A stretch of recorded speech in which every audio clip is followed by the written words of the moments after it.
I watched the Super Mario Galaxy movie, and I have to say, along with the fact that the internet seems very mixed when it comes to this movie, I personally really enjoyed it, but I also think it's because I went into the movie not expecting a very deep movie. I was expecting a fun movie, a movie that was made for families, and I know the word kids movie sometimes is used as either a derogatory term or like I'm not trying to make it an excuse, but I wasn't expecting this movie to have deep characters or be an amazing script because it's based off of the Mario games, and the Mario games aren't known for their amazing writing. So I was going into this movie expecting very much a visual experience in terms of the cool effects and the animation, which it delivered wholeheartedly, and references. Now, I know that's what some people are not really into, and I can understand if you wanted a deeper Mario movie, but for me, this is exactly what I wanted from a Mario movie, and that's pretty much what I got. There were some characters, like they weren't, I would say they're more shallow characters than dumb characters, but I will say that it is not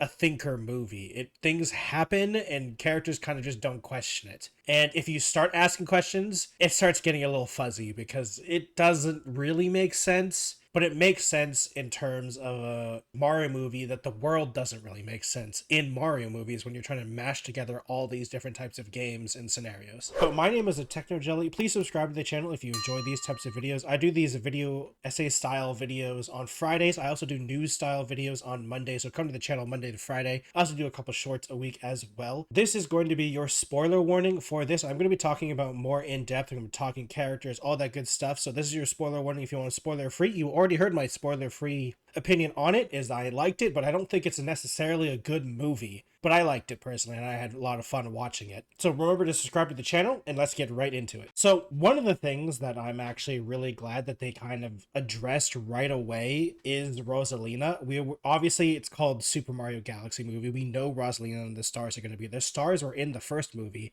as cameos, really. And the fact that I'm calling them stars, I actually don't remember if they're actually called stars. I haven't played Mario Galaxy in a while. But the biggest thing is that when Bowser Jr. is revealed, attacks Rosalina. Rosalina, just like Peach, fights just as well as Mario and Luigi, and I'm really glad about that. Like, the only reason Rosalina gets captured is because he's trying to protect the Star Children and gets distracted, so it isn't exactly as useful, and she gets caught off guard because of that, which is unfortunate. But I'm glad that it shows her actually being able to fight. I'm glad, like, both Peach and Rosalina aren't just damsels in distress. They aren't just captured. Like, it's not like a Scooby-Doo Daphne situation where she just gets captured all the time because she's kind of the adults. So I'm glad that Rosalina is getting captured, but she does pull up a fight, and the only reason she lost is because she was kind of distracted. And when it moves on from, okay, so we know what the main plot of the movie is going to be. It's going to be rescuing Rosalina. One thing that I'm slightly surprised of this movie is there's a lot more blatant references, I would say. And while I personally like that, it does sometimes feel a little in your face. Like, I mean, Mario and Luigi's opening scene is literally the Mario Odyssey pyramids and the town from Mario Odyssey. It's literally the town. Like, it's literally brick by brick, building by building the town. The villagers are those people as well. I love that they kind of explain how Yoshi got into the temple when they go deep dive. I also love that, like, Yoshi tries to explain it, but it's Yoshi and they can't speak, so Mario and Luigi have absolutely no idea. It is kind of funny with the opening scene of, like, the people around Yoshi in the human world were just kind of okay with it until he started breaking stuff, which is kind of funny. And even though this happens in this scene where Luigi is very scared and like the scaredy cat thing, Luigi does actually prove himself to be just as capable as Mario, maybe just not as brave as Mario, which understandable because that's kind of always the thing. I do like in this movie as well that Yoshi kind of just slowly develops in the background. Like, Yoshi obviously they're kind of a main character, but not really. I mean, to be fair, Yoshi doesn't speak, but in a movie where dialogue is very important, so it is interesting to see that for the most part, Yoshi's just kind of there now. And obviously we're getting to the point where they introduce Bowser Jr. I love that Bowser Jr., one, is seemingly more competent than Bowser, but he is just doing all of this to get approval from his dad because his dad, he wants to take over the world with his dad, obviously. It's amazing. I am also kind of happy that they just don't try to explain Bowser's mom or like Bowser Jr.'s mom. They just don't explain it at all. Like he's just his son. Bowser just has a son and there's no explanation, which is amazing. Or if there was an explanation, I didn't notice it. Once again, I don't remember the magic paintbrush that Bowser Jr. has. If I remember correctly, it's from Super Mario Sunshine. But once again, they don't explain how Bowser Jr. gets that. He just has it, which honestly, I'm like I said, I'm kind of okay with. Like there is not a lot of explanations of why things are happening. It's just Bowser Jr. has the thing from the game, which is cool. I think it's really cool and it gives a lot of cool opportunities of how Bowser Jr. fights people. And of course, once again, still showing off that Rosalina can just like mess up everyone, but unfortunately, the magic brush is too powerful for Rosalina and does like the little goopification of that and gets captured again because she technically breaks out herself. And the side plot of, once again, the Mario loves Peach thing. I mean, it's kind of always been a thing in all the Mario games. I'm glad that they kind of went with it and just like it wasn't secretive or like, yeah, Mario and Peach like each other in some way, whether it be romantic or not.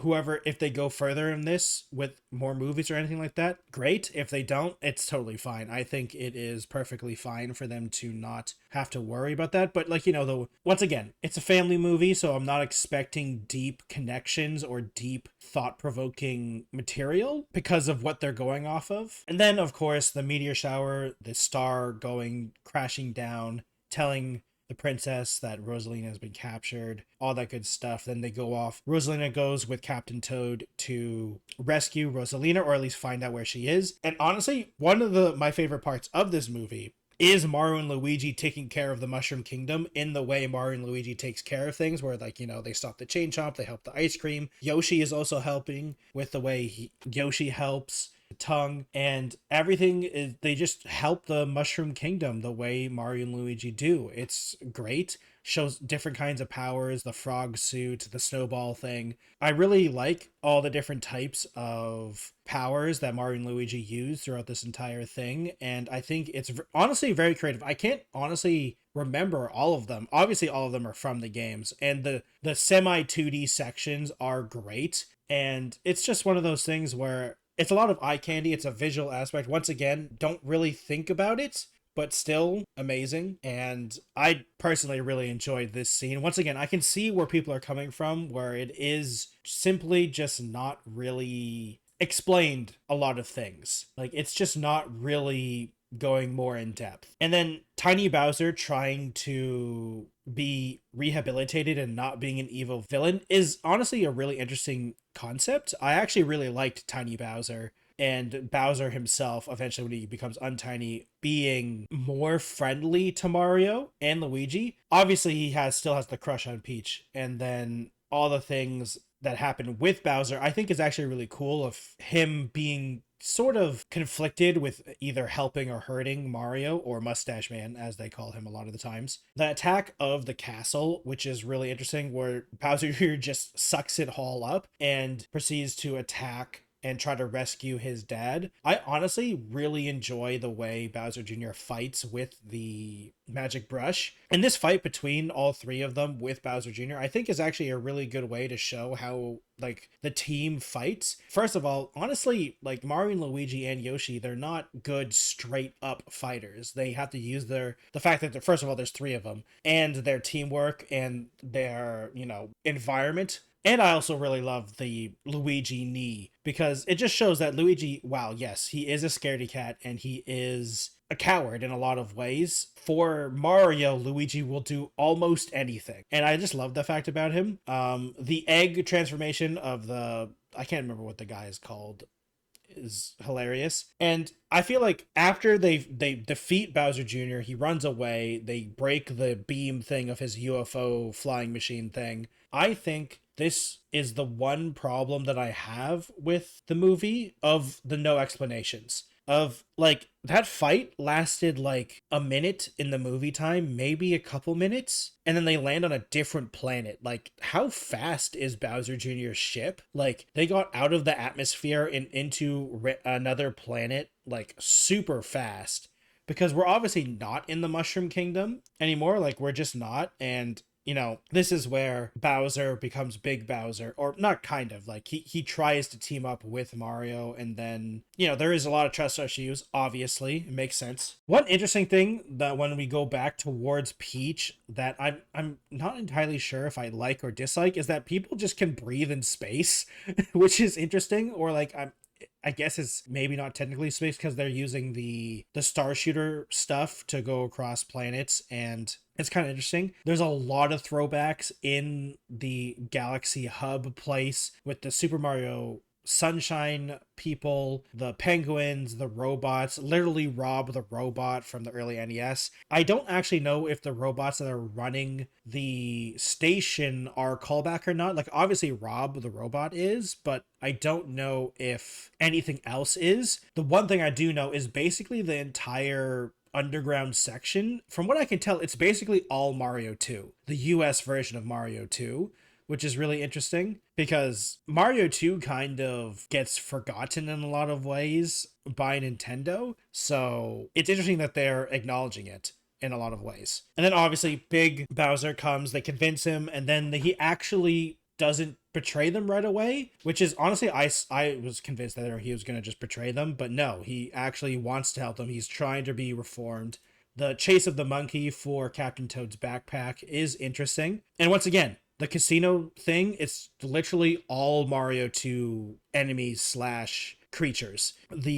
It is kind of wacky with the gravity and like how it's like a big cube. And I'm pretty sure, if I remember correctly, the Toad boss guy, not Toad maybe, or whatever he is, it's one of the bosses in Mario 2. I'm almost positive. Once again, I haven't played Mario 2 in a very long time, but I'm pretty sure that's a boss. Almost positive. Basically 100% positive. And of course, Birdo is from Mario 2. The fight scene with Peach and Captain Toad is great. I'm honestly really surprised that Captain Toad was actually capable as a fighter because, the Toads are never really known to be fighting at all, basically. It's always been either Mario, Peach, or like someone as a playable character. Then again, the Toads have been more represented recently, even in the games. And unfortunately, the scene is just super funny, but also a really good scene. And like the pile up of all the stuff. I love how Peach fights with the umbrella that Mario gifted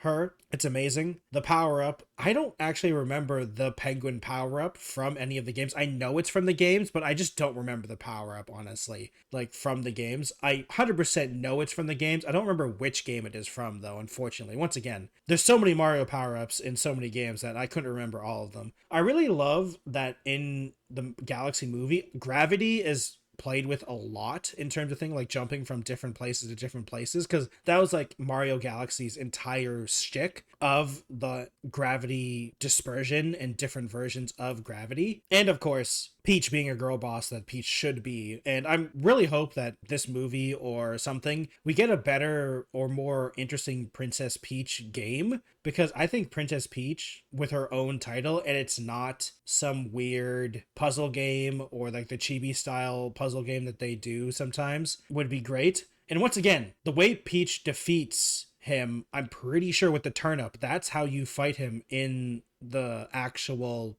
game. I'm almost positive you throw turnips at him and like force feed him turnips. I do wish Birdo said something, would be really funny, because Birdo in lore is a guy, which is really funny.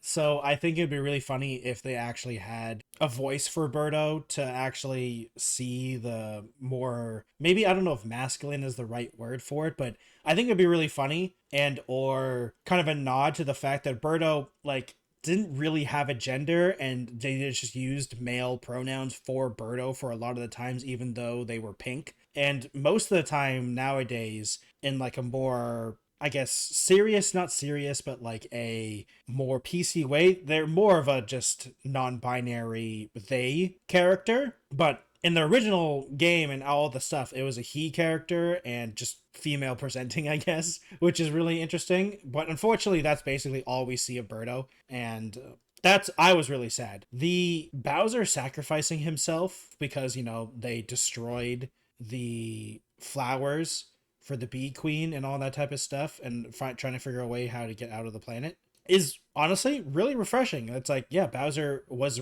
totally willing to sacrifice himself or like give up himself so they can go on and do it, whatever Bowser's reasons. Of course, Bowser just gets rescued by his son because his son has been looking for him the entire time. Also, I'm pretty sure the bee was from Mario Galaxy. I remember the bee world in Mario Galaxy. Was that maybe Mario Galaxy 2? I can't remember which one, but she's definitely there. And then we have the father-son bonding moments of the conflicting ideas that Bowser is trying to be a good guy, kind of now, but Bowser Jr. is full on world domination, wanting to fulfill the things that Bowser was teaching him in his even younger childhood. I also do like the fact that Bowser just admits that he's been a bad dad in a lot of ways, because, I mean, Bowser Jr. wasn't even in the beginning of the first movie. So it's really funny. And then I think the moment that unfortunately a lot of people were spoiled by either posters or something that happens was the fact that Fox McCloud from Star Fox is in this movie. He's the one with the ship. He's being Fox McCloud, doing all the cool things, being a cool guy, doing their best. And I do love that he is actually a good pilot. He straight up takes on Bowser Jr.'s ship. And if it wasn't for the fact that Bowser convinces Bowser Jr. to use the babyfying gun instead of trying to blow them, because honestly, I think Star Fox could have handled the deadly force that Bowser Jr. was going to do. I honestly think they could have done the baby gun. Like, if it wasn't for that, it would have been much easier. But the baby stuff was something I was not expecting, honestly. I was not expecting them to be babyfied because, Baby Mario and Baby Luigi have been a thing for a very long time, since Super Mario World, if I remember correctly. The one where you play as Yoshi, basically. And it's really fun to see it. I'm kind of sad that we didn't get the classic wah wah from Yoshi, like trying to capture them in the bubble thing. That would have been really funny. And in this entire section is a bunch of references with, the T-Rex from Mario Odyssey, of course. And obviously all the babies. And I guess technically we get some of the crying from Luigi, but, it's not the classic crying of Yoshi losing them. And I do love that Yoshi just lets people ride him all the time. It's great. And, Fox being very sad that his starship has been destroyed, and Luigi accidentally or purposely calling the Star Children, the Star People, to help. And the big reveal that Princess Peach is the younger sister of Rosalina is very classic and very video game lore, in terms of, we know that was the original concept of Super Mario Galaxy. Now, it is not in real Mario canon, from what I know. It was just a concept that they ended up throwing away eventually, because Rosalina is not related to Princess Peach in any way, even though they both have the Stardust power and all that type of stuff. And honestly, for me personally, I actually prefer this version of it. I actually wish Rosalina was related to Peach. I think it would have been cool. But also, for a lot of the games, unfortunately, Princess Peach is a damsel in distress a lot of the times. So she didn't really have that much of a character for a lot of the mainline Mario games, at least. Like, obviously, she has some of her own games, but unfortunately, it's mostly just being someone to rescue. So that's unfortunate. And the final thing of the big gun being powered by the Stardust magic, Bowser just being super impressed that his son managed to do all this stuff without him, and he's just very impressed with everything.